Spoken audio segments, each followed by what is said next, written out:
안녕하세요. 주님의 이름으로 환영합니다. 지난 한 주간도 다들 평안하셨는지요? 오늘은 평화의 왕으로 오신 주님이 약속대로 다시 오실 것을 고대하는 대림절 두 번째 주일입니다. 성육신하신 평화의 왕으로 인해 우크라이나 러시아 전쟁과 이스라엘 하마스 간의 전쟁이 종식되고 모두가 일상을 되찾기를 기도하며 바라봅니다. 사막처럼 메마른 이 사회에 꽃이 피며 영적으로 눈물고 귀먹은 모든 사람들이 주님의 영광을 보게 될 것입니다. 사랑하는 형제자매 여러분, 공평과 정의로우신 주님 앞에 이제 우리의 마음과 뜻을 다하여 주님의 이름을 찬양하며 예배합시다. 아멘. 사도신경으로 우리의 신앙을 고백합시다. 나는 전능하신 아버지 하나님, 천지의 창조주를 믿습니다. 나는 그의 유일하신 아들, 우리 주 예수 그리스도를 믿습니다. 그는 성령으로 잉태되어 동정녀 마리아에게서 나시고 본디오 빌라도에게 고난을 받아 십자가에 못 박혀 죽으시고 장사된 지 사흘 만에 죽은 자 가운데서 다시 살아나셨으며 하늘에 오르시어 전능하신 아버지 하나님 우편에 앉아 계시다가 거기로부터 살아있는 자와 죽은 자를 심판하러 오십니다. 나는 성령을 믿으며 거룩한 공교회와 성도의 교제와 죄를 용서받는 것과 몸의 부활과 영생을 믿습니다. 아멘. 영원한 문아 열려라 새 임금 들어가신다 만왕의 왕이 오시니 만민의 구주시로다. 아멘. 고라 자손의 시, 지휘자를 따라 부르는 노래. 주님께서 주님의 땅에 은혜를 베푸시어 포로가 된 야곱 자손을 돌아오게 하셨습니다. 주님의 백성들이 지은 죄악을 용서해 주시며 그 모든 죄를 덮어 주셨습니다. 셀라. 하나님께서 무엇을 말씀하시든지 내가 듣겠습니다. 주님께서 우리에게 평화를 약속하실 것입니다. 주님께서는 주님의 백성, 주님의 성도들이 망령된 대로 돌아가지 않는다면 진정으로 평화를 주실 것입니다. 참으로 주님의 구원은 주님을 경외하는 사람에게 가까이 있으니 주님의 영광이 우리의 땅에 깃들 것입니다. 사랑과 진실이 만나고 정의는 평화와 서로 입을 맞춘다. 진실이 땅에서 돋아나고 정의는 하늘에서 굽어본다. 주님께서 좋은 것을 내려주시니 우리의 땅은 열매를 맺는다. 정의가 주님 앞에 앞서가며 주님께서 가실 길을 닦을 것이다. 아멘. 오랫동안 기다리던 주님 강림하셔서 죄에 매인 백성들을 자유 얻게 하시네.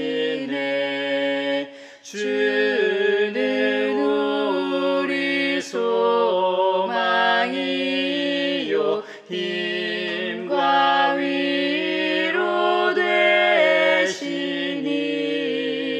오래 기다리던 백성 많은 복을 받겠네.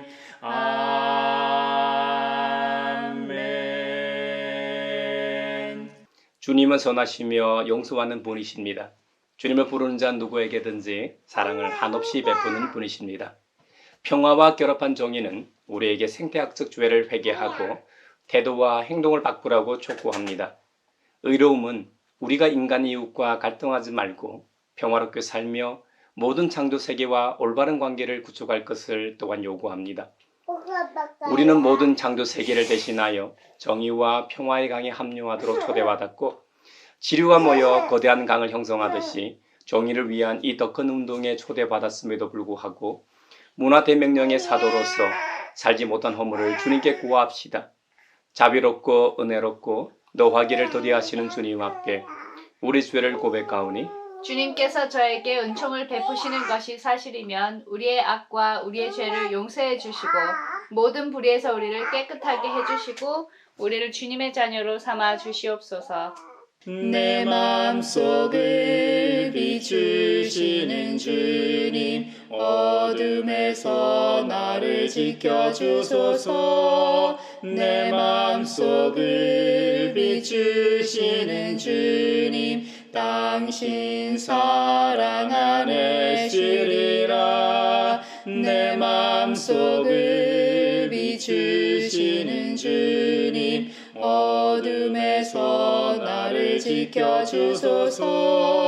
내 맘속을 비추시는 주님, 당신 사랑 안에 쉬리라.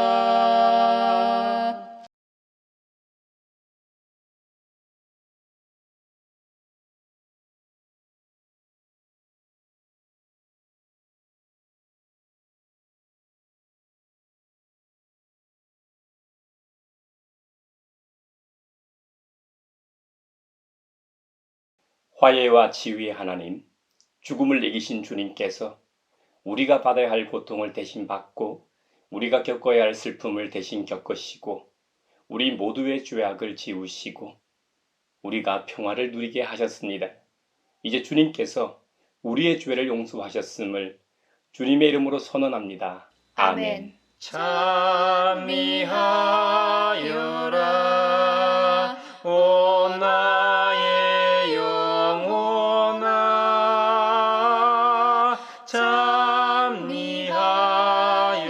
찬미하여라 거룩한 주 이름.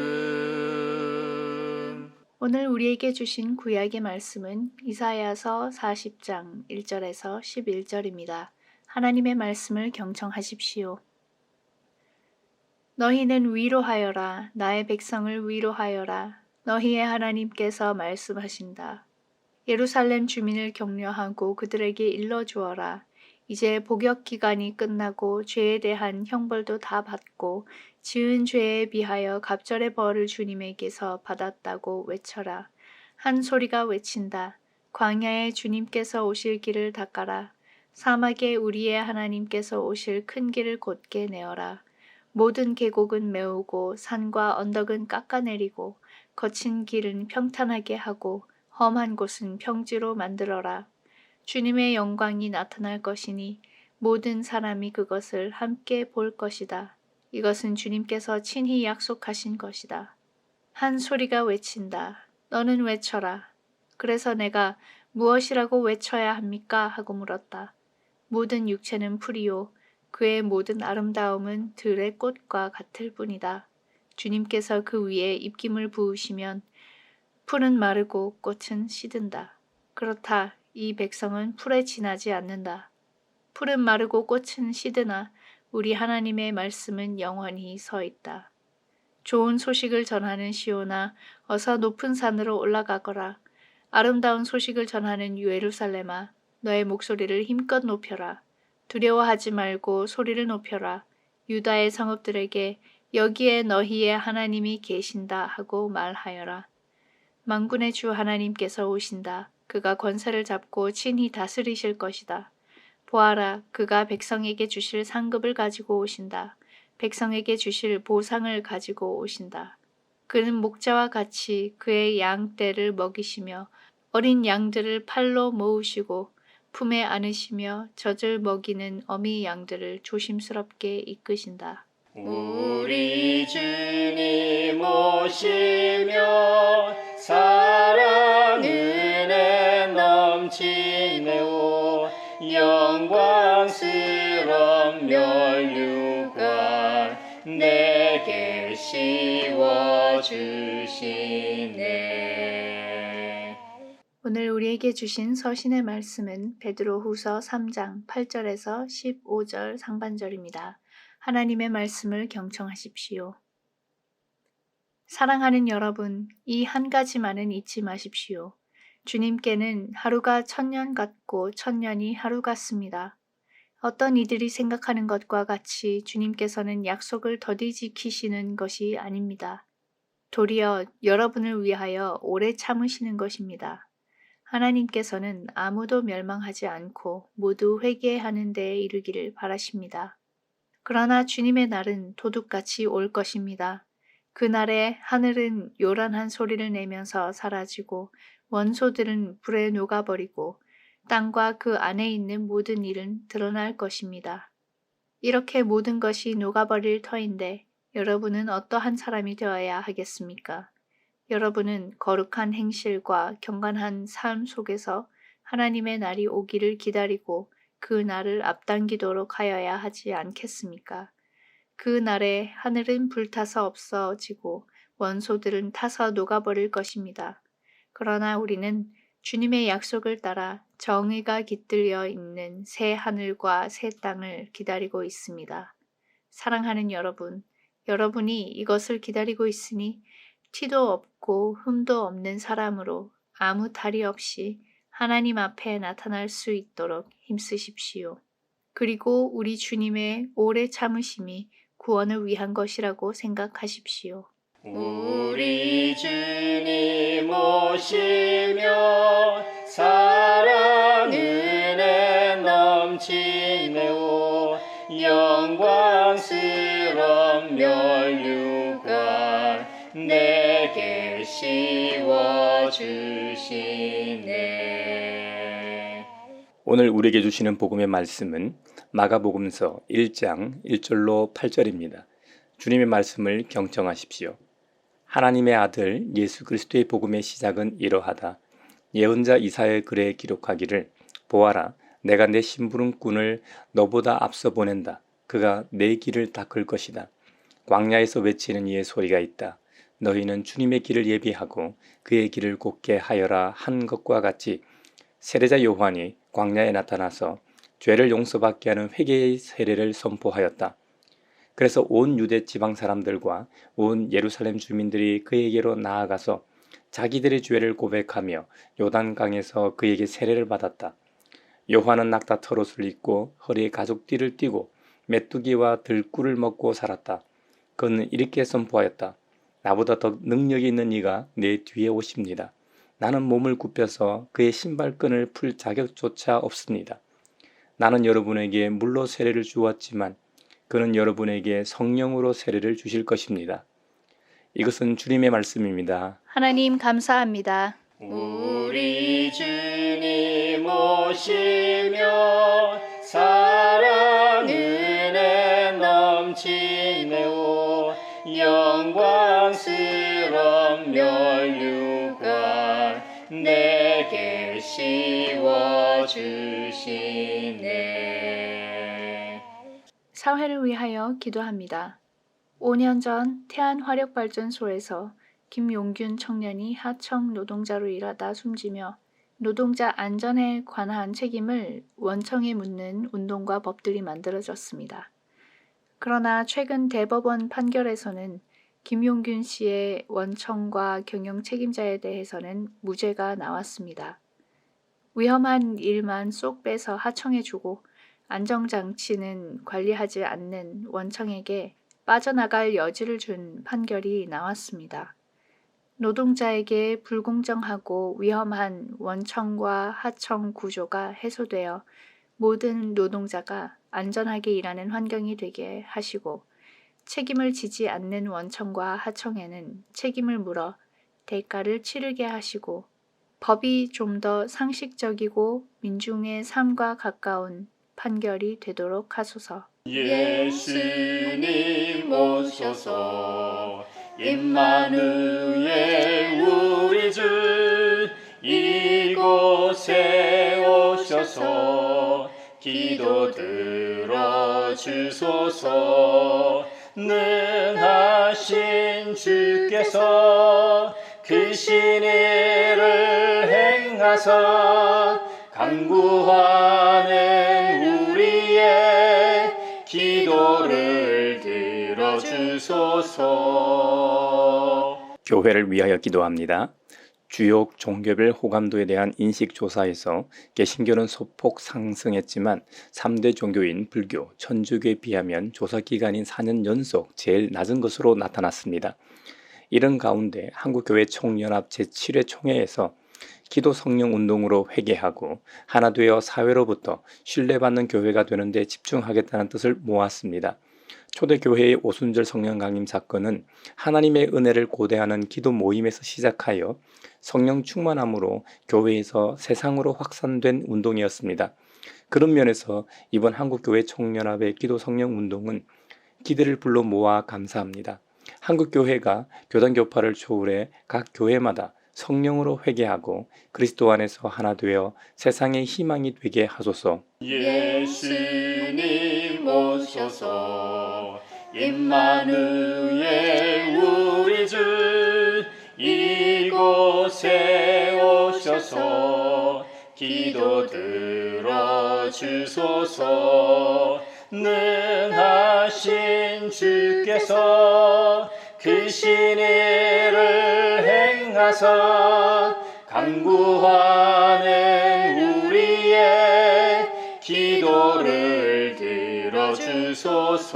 들어주소서. 세계 평화를 위하여 기도합니다. EU에서 세계 최초로 인공지능 규제법이 합의되었습니다. AI 기능의 위험성은 구분하고 투명성을 강화할 규정과 벌금을 합의한 것입니다. 특히 안면 인식과 같이 사람을 차별할 수 있는 기술을 규제했다고 합니다. 기술 개발의 속도에 비해 정치적 논의와 규제가 따라가지 못하고 있었는데 이번 규제법으로 미국과 중국 그리고 한국에서도 AI 규제법이 따라올 가능성이 더 생겼습니다.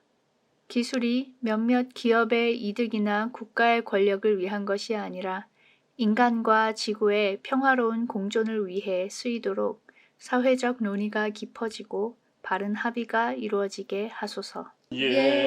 예수님 오셔서 임마누엘 우리 주 이곳에 오셔서 기도 들어주소서. 능하신 주께서 크신 일을 행하사 간구하는 우리의 기도를 들어주소서. 세계적으로 그리스도 교회에 널리 알려져 있는 근현대 신학 개념들이 있습니다. 20세기 중후반 중남미 가톨릭 신학자들, 특히 구스타포 구티에레스를 중심으로 발전한 해방 신학이 있죠. 라틴 아메리카의 역사, 사회적 배경을 바탕으로 사회, 경제적 해방 문제에 참여하였습니다. 특히 가난하고 억압받는 자들의 입장에서 교리를 해석하고 교회의 사회 참여를 강조한 신학 분과입니다. 우리 주님 그리스도의 가르침을 정의롭지 못한 정치, 경제, 사회적 조건으로부터의 해방이라는 측면에서 이해하고 실천을 강조했던 신학 운동이었습니다. 해방 신학은 교회 일치에도 크게 기여한 측면이 있습니다. 처음에는 가톨릭 신학자들이 주도하고 진보적 개신교 신학자들이 참여함으로써 초교파적인 신학 운동으로 발전했죠. 어떻게 보면 2000년 전에 예수님께서 불합리했던 당시 기득권층과 대립한 것과 같은 모양새였습니다. 라틴 아메리카는 15세기부터 19세기 초까지 잘 알려진 대로 스페인과 포르투갈 등에 의해 식민 통치를 받았습니다. 독립 후에도 군사 독재가 지속되면서 고질적인 빈부격차와 극심한 사회적 불평등에 시달렸습니다. 독재자가 있는 곳에서는 고질적인 병폐가 나타나는데 부패와 부조리가 만연한 것이 그 이유였습니다. 지금 장안의 화제가 되고 있는 영화 서울의 봄이 인기를 누리는 이유가 지금 사회는 부패와 부조리에 반대하는 보편지향적이기 때문일 겁니다. 그러므로 교회가 사회, 정치, 경제적 불평등과 부조리로부터 사회적 약자들을 해방시키는 사회 참여에 적극적으로 나서야 한다는 것이죠. 교회의 사회 참여를 강조한 가장 대표적인 신학이라고 할 수 있을 겁니다. 20세기 초반에 폴 틸리로 대표되는 문화 신학이 또 있습니다. 이름에서 알 수 있듯이 종교와 이 문화의 관계에 대해 연구하는 학문이죠. 19세기 말과 20세기 초 그리스도교 중심이던 유럽적 상황에서 세속 문화와 그리스도 전통 사이에는 이 큰 간극이 있었습니다. 교회는 신적 계시, 즉 타유를 절대적으로 믿었고 세속 문화는 반대로 인간의 입장에서 자유를 강조했습니다. 그래서 문화신학은 세상 문화는 결코 그리스도가 통치하는 나라와 대립적이지 않다는 문제를 가지고 있습니다. 오히려 세상 문화를 그리스도 정신의 실현 동반자로 이해했습니다. 세상 문화 그 자체를 미워할 것이 아니라 세상을 악으로 물들이는 악한 세력들을 향해 대적하고 이미 악한 세력에 크게 영향을 받고 있는 세상 한가운데 성육신하신 그리스도처럼 교회가 세상 속으로 들어가야 한다는 것이죠. 이 외에도 순수하게 인간의 이성과 경험에 기초하는 자연신학도 있습니다. 우리 그리스도교는 철저히 계시에 대한 신앙을 그 출발점으로 하는 계시신학이라고 할 수 있죠.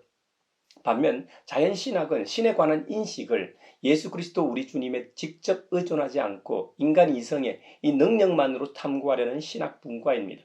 우리가 믿는 계시신학이 반드시 반이성적인 것이 아님을 증명하려는 시도이죠.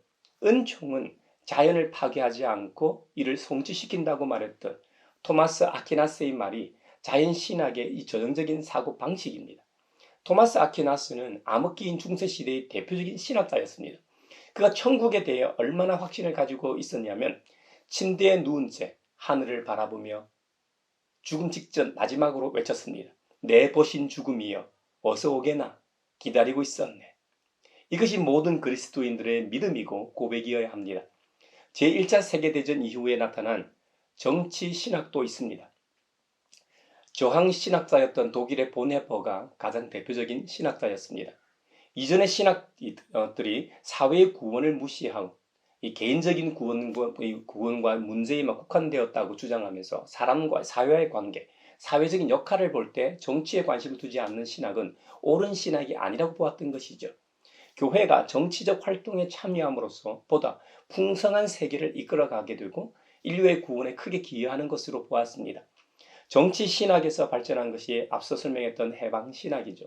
이 외에도 여성 신학, 흑인 신학 등 많은 분과들이 생겨났습니다.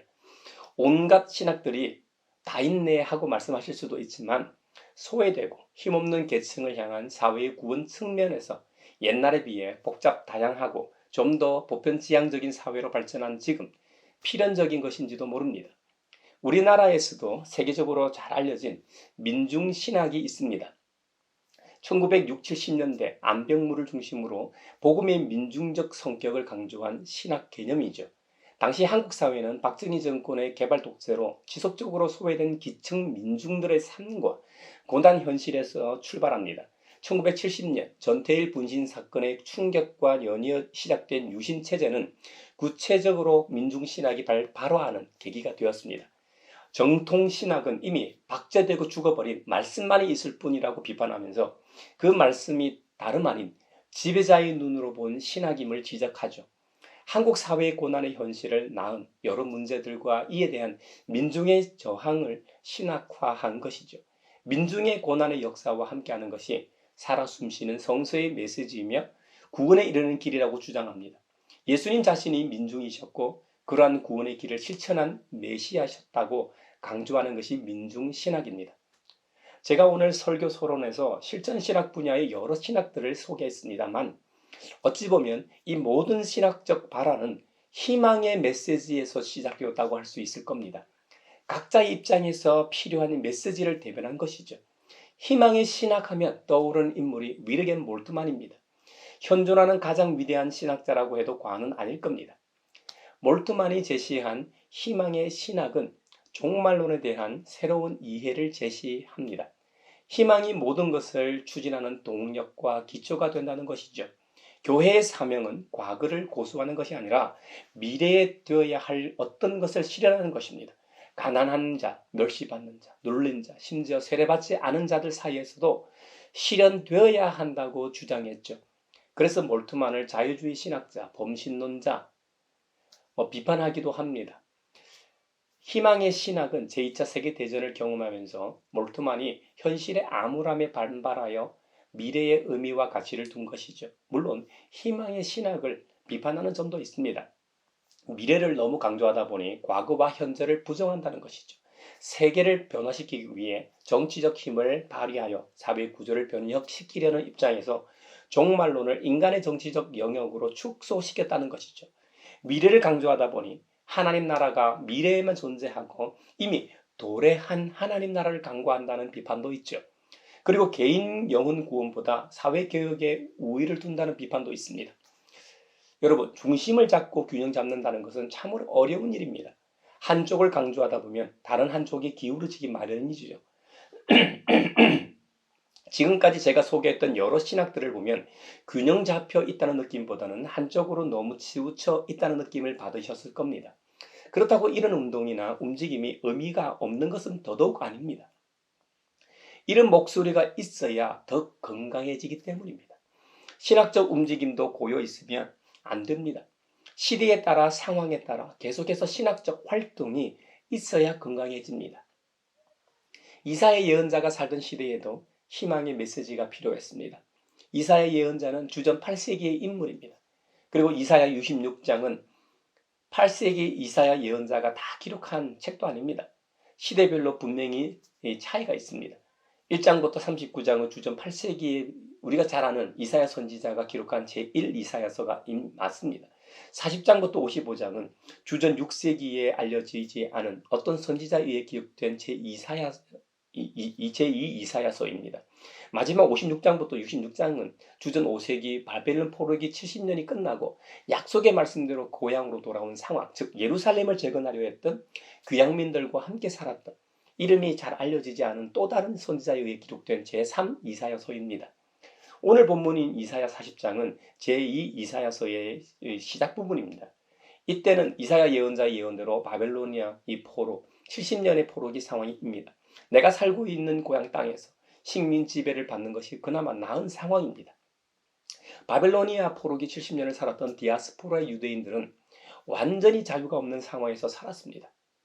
여러분, 병자호란 때 청나라의 볼모로 잡혀갔던 소현세자처럼 신양에서 나름 대접을 받고 산 것이 아닙니다. 그냥 일반 평민들, 민초들처럼 노예 거래 시장에서 팔리기도 하고 주인으로부터 학대받아 죽기도 하고 갖은 고초를 받던 상황이었습니다. 시대를 막론하고 전쟁 포로는 대접을 못 받았죠. 고대로 올라갈수록 인간 존엄은 없고 차별은 말도 못했습니다. 병자호란이 17세기에 일어났으니 지금으로부터 400년 전 일입니다. 이스라엘의 바벨로니아 포로기 70년은 지금으로부터 2500년 전 일입니다. 고향 땅에서 2100km, 5300리 떨어진 곳에서 생활을 했으니 다시 고향 땅으로 돌아간다는 것은 상상도 못했을 겁니다. 병자호란 때 포로로 끌려간 사람들은 서울에서 신양까지 750km 정도였고 대부분 한강 이북 사람들이었습니다. 특히 평안도 사람들이 상당수였으니까 400km의 거리였습니다. 우리나라 지명으로는 2100km가 감이 안 오실 겁니다. 서울 부산간 5.5배에 달하는 거리입니다. 인천공항에서 홍콩까지 이르는 거리입니다. 오늘날 비행기로 4시간 걸리는 절망적인 거리라는 의미입니다. 이런 상황에서 하나님께서는 이사야 예언자를 통해 희망의 메시지를 전하라고 하십니다. 오늘은 이사야서 40장을 통해 3가지의 희망의 메시지를 전하고자 합니다. 하나님께서는 사람들에게 서로 위로하라고 하십니다. 이사야서 40장 1절입니다. 너희는 위로하여라. 나의 백성을 위로하여라. 너희의 하나님께서 말씀하신다. 위로하라고 하시는 주체가 누구인지가 가장 중요합니다. 이사야 40장 1절에서는 명확하게 너희의 하나님이라고 제시합니다. 히브리어 성경에는 너희의 하나님을 엘로헤켐이라고 하는데요. 이는 너희로 호칭되는 선민과 엘로힘으로 불리는 하나님 사이의 관계가 다시 회복되었음을 보여주는 신명입니다. 하나님의 새로운 이름입니다. 그리고 위로의 메시지의 대상은 나의 백성, 내 백성이라고 칭하십니다. 1차적으로 구약에서 하나님의 언약에 근거한다면 구체적으로 아브라함의 자손들인 이스라엘 백성들을 의미합니다. 그들은 바벨로니아 제국으로 끌려가 견딜 수 없는 고초를 당하고 이방 땅에서 소망 없는 나날을 보내고 있습니다. 제1 이사야가 예언했던 일들이 그대로 일어나고 있는 현실이죠. 그러나 그들은 하나님의 예언자를 통해 위로를 받게 됩니다.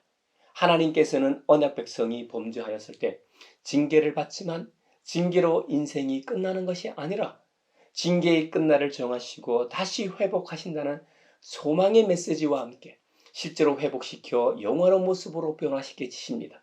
그렇다면 오늘을 살아가는 작은 메신저인 우리는 이 세상에 어떤 희망의 메시지를 전해야 할까요? 각자 도생해야 하고 청년 실업은 갈수록 심해지고 저출산 고령화 시대에 젊은이들은 결혼도 안 하려고 하고 결혼해도 아이를 안 낳으려고 합니다. 사회, 정치, 경제, 교육, 주거, 양육할 것 없이 거의 모든 분야에서 희망이 보이질 않습니다. 더구나 교회에 대한 신뢰도가 추락하는 상황에서 코로나19 팬데믹을 겪으면서 교회의 이미지는 더 추락했습니다. 교회들마다 예배 출석 수가 줄고 교회 사역의 밑거름이 된 교인들의 헌금도 줄어 풀타임 사역자들의 인건비를 줄이기 위해 사역자의 수를 줄이는 교회들이 늘어가고 있습니다. 인건비를 줄여 교회의 재정 불안을 해소한다고 하지만 장기적으로 보면 교회의 교육과 목회가 부실해질 것이고 저출산에 갈수록 이 교회에 남을 사람은 사라져갈 겁니다. 가정으로 비유하면 자녀가 건강하게 성장하기 위해서는 두말할 것 없이 부모가 건강해야 가능합니다. 부모가 아프면 돈 벌기도 쉽지 않아 가정 재정이 불안해지고 몸이 아프면 고운 말이 잘 안 나옵니다. 조그만 일에도 불평불만하게 되니까 희망을 발견하기 어렵죠. 그래서 건강한 가정이 깨지면 자녀가 건강하게 성장하기 어려운 것입니다. 이렇게 말하니까 감이 잘 안 오시죠? 우리나라는 5년마다 인구주택 총조사를 실시합니다. 그 중에서도 예외적으로 종교 인구 전수조사만 1985년에 처음 실시된 이후 10년에 한 번씩 합니다. 그 조사를 바탕으로 분석해보면 종교 인구와 개신교 인구 추이가 심각합니다. 종교 인구는 1995년 50.4%로 국민 절반 조금 넘는 그 수를 가지고 있었는데 2005년 52.9%로 조금 증가했다. 2015년에는 10년 만에 절반 이하의 43.9%로 떨어졌습니다. 탈종교화가 시작되었음을 인구주택 조사에서 알 수 있습니다. 종교별 조사도 보면 1995년에 불교 20, 개신교 17, 천주교 5.1%였는데 2005년에는 불교가 21%로 소폭 상승했고 개신교는 16%로 소폭 감소했고 천주교는 10%로 급증한 것으로 조사되었습니다. 마지막 조사인 2015년에는 불교가 대폭 줄어 15%, 개신교는 최정점인 20%에 가깝게 성장했습니다. 정권에 따라 종교인 수의 증감이 두드러진다고 분석한 경우도 있더라고요. 80년대와 이명박 박근혜 정권 때는 반공과 보수 성향의 개신교가 증가했고 반면 노무현 김대중 정권 때는 개신교의 정체기로 나타났다는 것이죠. 여기에 교회에 나가지는 않지만 이 개신교 교인이라고 한 숫자가 상당히 증가했습니다. 게다가 40대와 20대가 종교를 가지고 있지 않은 비율이 더 높아졌고 개신교 세대별 인구에도 동일하게 나타난 현상입니다. 목회 데이터 연구소에서 출판한 한국교회 트렌드 2024 조사에 의하면 온라인이나 가정예배 등 공적 예배에 참석하지 않는 플로팅 크리스천의 수가 30%에 달합니다. 그리고 명목상 그리스도인이 교회 출석자 10명 중 4명입니다. 당신이 그리스도인인 이유가 무엇인가에 대한 답변이 그리스도교 가정에서 태어났기 때문에 실생활에 도움이 되기 때문이라는 답변이 약 40%에 달했습니다. 신앙의 목적이 무엇이냐는 질문에는 구원과 영생, 복음 전파 외에 더욱 선한 사람으로 살려고 마음의 평안을 위해 인생의 문제를 해결하기 위해 신앙생활을 한다는 답변이 40%에 달했다는 겁니다. 이들은 교회 생활은 하지만 진정한 의미에서 신앙생활은 하지 않는 그리스도인이라 하겠습니다. 교회 다니는 이유가 하나님, 예수님에 대한 믿음이 아니고 구원의 확신도 없고 개인의 필요에 의해 출석하는 분들이 무려 40%나 된다는 겁니다. 2015년 전수조사에 비추어 말하면 진짜 그리스도인은 현재 600만 명도 안 된다는 말입니다. 그리고 이런 추이는 10년 후면 더 심각해질 겁니다. 우리 가양교회가 소속된 예장 통합의 이 청년 비율은 전체 교인 수의 2.17%밖에 되지 않습니다. 저출산이라 교인 수가 줄어드는 것은 어쩔 수 없는 일이라고 말할 수도 있을 겁니다. 하지만 초중고 학생 인구 변화를 보면 그렇게 말하지 못하실 겁니다. 10년 단위로 일반 학력 인구를 비교하면 2013년에 비해 2022년에는 19% 감소했습니다. 반면에 교회 학교 인구는 2013년에 비해 2022년에는 37% 감소했습니다. 2배가량 감소했습니다. 데이터를 들어 구체적으로 예를 드니까 확 와닿으시죠. 와, 이거 장난 아닌데 한숨이 절로 나오시죠. 이러한 시대에 우리가 우리 자신과 세상을 향해 어떤 메시지를 전해야 할까요? 너희의 하나님, 즉 우리의 하나님께서는 그들을 향해 위로하라고 하십니다. 위로하라는 원어는 나함입니다. 이 나함은 본래 숨을 크게 쉬는 모습에서 유래한 단어입니다. 힘들고 어려움에 처한 사람 가까이 다가가 위로하고 격려하는 의미가 있습니다. 우리에게 이런 모습이 있습니까? 그렇다면 우리는 이미 희망의 메시지를 전하고 있는 천국 메신저입니다. 만약 그렇지 않다면 한국을 크게 한숨을 크게 쉬고 있는 사람들에게 가십시다. 그들에게 희망의 메시지, 하나님 나라에 대해 알려줍시다. 2절을 보십시오. 예루살렘 주민을 격려하고 그들에게 일러주어라. 이제 복역 기간이 끝나고 죄에 대한 형벌도 다 받고 지은 죄에 비하여 갑절의 벌을 주님에게서 받았다고 외쳐라. 우리의 거진 걱정이 곧 끝난다고 선언하라는 겁니다. 이것은 약속의 말씀입니다. 곧 이루어집니다. 이것이 이사야서를 읽는 우리가 가져야 할 믿음입니다. 모든 계곡은 메워지고 산과 언덕은 깎아질 것이고 거친 길은 평탄하게 되고 험한 곳은 평지로 변합니다. 우리의 인생도 곧 좋아질 겁니다. 평화가 찾아올 겁니다. 이런 긍정적인 메시지를 통해 기운을 북돋워 주어야 합니다. 그래야 살아납니다. 안 그래도 수렁에 빠져 있는데 잘못만 지적한다면 어떻게 그 자리에서 훌훌 털고 일어날 수 있겠습니까? 교회와 성도는 주님의 말씀으로 때로는 책망도 해야 하지만 희망의 메시지를 먼저 주어야 합니다. 죄악된 구렁텅이에서 빠져나온 다음 숨을 쉬게 한 다음 그들의 잘못으로부터 헤어나와 바르게 살게 해야 합니다. 저와 여러분 모두가 주님의 말씀대로 위로자로 살아가길 축원합니다. 우리가 전해야 할 두 번째 희망의 메시지는 좋은 소식입니다. 이사야서 40장 9절입니다. 좋은 소식을 전하는 시온아, 어서 높은 산으로 올라가거라. 아름다운 소식을 전하는 예루살렘아, 너의 목소리를 힘껏 높여라. 두려워하지 말고 소리를 높여라. 유다의 성읍들에게 여기에 너희의 하나님이 계신다 하고 말하여라. 할렐루야. 여러분, 좋은 소식이 무엇입니까? 암 환자에게 치료제가 개발되었다는 희소식과 같은 것입니다. 이 세상은 원래 건강하고 아름답게 창조되었습니다. 하지만 인간 타락 후 이 세상에는 죄가 들어왔고 그 죄의 결과 온갖 일그러진 모습들이 생겨나기 시작했습니다. 인간도 원래 하나님의 형상대로 지음을 받았기 때문에 그렇게 악한 존재가 아닙니다. 남의 것을 탐하고 남의 것을 빼앗기 위해서 타인의 고귀한 생명을 해치는 존재가 아니었습니다. 그런데 죄의 속성이 나를 그런 무지막지한 인간으로 변질시킵니다. 교회가 사회 사업도 하고 여러 분야에서 사회 참여를 합니다만 본질적으로 가장 중요한 사명은 복음 전파임을 다시 한번 천명합니다. 마가복음 1장에 보면 세례자 요한이 먼저 복음에 대해 선포하고 있습니다. 하나님의 아들 예수 그리스도에 대한 이야기가 바로 복음입니다. 그래서 마가복음 1장 1절은 하나님의 아들 예수 그리스도의 복음의 시작은 이러하다 하고 시작합니다. 비록 세례자 요한은 물로 세례를 주었지만 요한 뒤에 오시는 분은 성령으로 세례를 주시는 분이라고 소개합니다. 우리는 성령님의 역사가 아니고서는 예수님을 하나님의 아들, 유일한 구원자라고 고백할 수 없기 때문이지요. 세례자 요한의 이 메시지는 정말 좋은 희소식이었던 셈이죠. 우리도 세상에 전해야 할 유일한 메시지가 있다면 그것은 가장 좋은 소식, 바로 복음을 전하는 일일 겁니다. 우리 모두가 가장 좋은 소식인 복음, 즉 예수 그리스도, 주님은 하나님의 아들이시며 유일한 구원자가 되심을 전하는 아름다운 주님의 손과 발이 되길 축원합니다. 우리가 전해야 할 세 번째 희망의 메시지는 주님이 다시 오신다는 소식입니다. 이사야 40장 10절입니다. 만군의 주 하나님께서 오신다. 그가 권세를 잡고 친히 다스리실 것이다.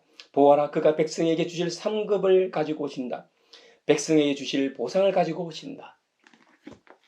성육신하신 초림의 주님이 선포하신 기쁜 소식뿐만 아니라 부활승천하신 예수님께서 다시 오시겠다고 하신 소식을 전하는 것입니다. 이 종말론적인 메시지는 도래한 하나님 나라에서 살고 있는 우리가 완성된 하나님 나라에서 살아갈 일을 대비하는 일입니다. 하나님의 구원은 완전하지만 아직 완성된 것은 아닙니다. 재림의 주님이 다시 오실 때 비로소 완성됩니다. 그때에는 초림의 예수님처럼 앞서간 모든 믿음의 사람들이 먼저 부활하고 다음에 우리도 주님을 맞이하고 구원이 완성됩니다. 사실 예수님께서 부활을 승천하신 이후로 지금까지 재림에 대해 너무 성급한 사람들은 언제 오신다고 거짓으로 전하기도 했습니다. 그래서 이단이 생기는 것이죠. 베드로후서 3장에 보면 하나님께서는 하루가 천년 같고 천년이 하루 같다고 했습니다. 시간 개념이라는 것이 인간에게나 유효한 것이지 시 공간을 초월하시는 하나님께는 시간이 중요하지 않습니다. 창조론과 진화론 논쟁에서 대두되는 것이 이것입니다. 창조론을 공격하는 최전선에 서 있는 세계 최고의 과학자 중 하나의 리차드 도킨스는 이렇게 주장합니다. 만약 신이 존재한다면 왜 진화의 방법을 통해 비효율적으로 인간을 창조했느냐는 반박이죠. 맞습니다. 이성을 가지고 있는 인간 입장에서는 경제적이고 합리적인 입장에서 충분히 생각할 수 있는 의문이고 반박입니다. 하지만 앞서 말씀드린 것처럼 피조물에게나 시간 개념이 중요하지 초벌적 존재인 창조주에게는 그리 중요하지 않습니다. 그것을 잘 보여주는 구절이 베드로후서 3장 8절입니다. 하나님께는 하루가 천년 같고 천년이 하루 같다. 그러니 성육신 하신 예수님께서 곧 오신다고 한 말씀이 거짓도 아니고 더딘 것도 아닙니다. 예수님께서도 말씀하신 대로 그날과 그때는 아무도 모릅니다. 하늘의 천사도 모르고 아들도 모르고 오직 하나님 아버지만이 아신다고 했습니다. 그러니 인간의 입장에서는 조바심이 생기는 것도 어찌 보면 당연하죠. 하지만 우리가 유념해야 하는 것은 그때가 언제인지 모르기 때문에 주님의 날이 도둑같이 올 수 있다는 것은 명심하고 살아가는 것이 중요합니다. 오히려 주님이 더디 오시는 것이 구원을 위한 것이라고 생각하라는 베드로 사도의 권면을 감사하게 생각합시다. 오늘 우리는 시대적 상황에 따라 여러 실천 신학 분야들이 태동한 것을 보았습니다. 그리고 우리가 살아가는 현 시대 상황에서 우리가 전해야 할 희망의 메시지가 무엇인지 세 가지로 살펴보았습니다. 서로 위로해야 하고 좋은 소식 즉 복음을 전해야 하고 종말론적으로 재림의 신앙에 대해 소망을 가지도록 전해야 합니다. 우리 모두가 복음으로 인해 죄의 구렁텅이에서 살아나온 자들 아닙니까? 아직까지 죄의 사슬에 매여 있는 분들에게 희망의 메시지를 전합시다. 그로 인해 그들이 참 위로를 받고 예수님을 믿고 하나님의 백성이 되도록 말입니다. 그래서 그들과 우리 모두 종말의 때에 재림의 주님을 고대하며 대림절 두 번째 주간뿐만 아니라 우리 일평생 살아가는 동안 소망과 희망을 가득 안고 살아가길 주님의 이름으로 축원합니다.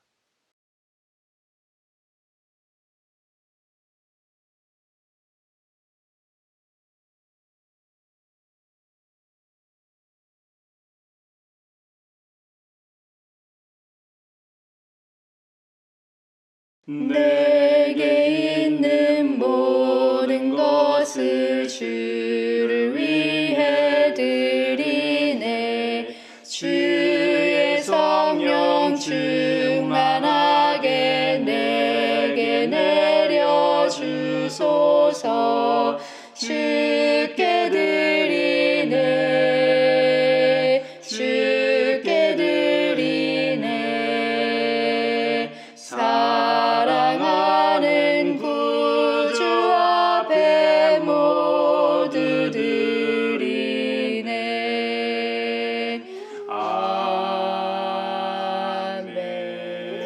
아멘. 여기에 모인 우리는 우리의 믿음의 역사와 사랑의 수고와 우리 구주 예수 그리스도에 대한 소망의 인내를 여기 연보에 담아 올려드립니다. 주님께서 말씀하신 대로 인색함으로나 억지로 하지 않고 진정한 예배를 갈망하게 하시고 예배 중심의 삶을 살게 하심에 감사하여 각각 그 마음에 정한 대로 즐거운 마음으로 바치오니 향기로운 예물이 되게 하소서. 은혜의 주님, 우리의 정성을 어여삐 여기시어 주님께서 베푸신 은혜에 비하면 보잘것없지만 말씀하신 대로 미리 구별하여 드리오니 기쁘게 받으시옵소서. 우리의 가진 것이 비록 적어도 바치는 기쁨은 더 커지고 비록 버는 것이 적어도 나누는 즐거움은 더욱 넘쳐 우리 믿음의 소문이 각처에 퍼지게 하소서. 우리 주님, 예수 그리스도의 이름으로 감사하며 기도하옵나이다. 아멘. 구원자 주 예수 하나님의 아들 귀하신 어린 양 메시아 거룩하신 하나님 하나님 감사해 독생자 주시고 또 성령님 보내사 주의 일을 이루시네. 예수 나의 구주 놀라운 그 일은 귀하신 어린 양 메시아 죄인 위해 죽으셨네. 오 하나님 감사해 독생자 주시고 또 성령님 보내사 주의 일을 이루시네. 영광 중에 설 때 주 얼굴 배웠고 왕 되신 주 그곳에서 영원토록 섬기리. 오 하나님 감사해 독생자 주시고 또 성령님 보내사 주의 일을 이루시네. 서로 평화 인사를 나눕시다. 주님의 평화를 빕니다. 납니다. 주님의 평화를 빈다 얘들아. 주님의 평화가 여러분과 함께 하시길 바랍니다. 이제 축도하겠습니다. 다툼과 분쟁과 전쟁에 가득한 이 땅에 평화를 주러 오신 하나님, 모든 생명을 존귀하게 여기시는 하나님, 우리를 가족의 품으로 품으신 하나님께서 여러분에게 복의 복을 내려주셔서 언제 어디서나 여러분을 지키시기를 원하며 주님께서 그분의 인자한 얼굴을 여러분에게 비추사 필요에 따라 물질과 건강과 은혜 베푸시기를 원하며 주님께서 여러분이 하는 일과 가정과 자녀들과 함께 하시길 원하며 주님의 몸된 하나의 거룩하고 보편적인 사도적인 모든 교회와 우크라이나 전쟁 종식과 한반도 평화 통일과 함께 하시길 원하며 하마스와 이스라엘의 전쟁이 종식되어 샬롬의 은혜가 있길 원하며 오늘 말씀처럼 재림의 주님이 오실 길을 예비하며 세상에 희망의 메시지를 전하는 사람들 위에 평강 주시기를 성부와 성자와 성령의 이름으로 축원하옵나이다. 아멘.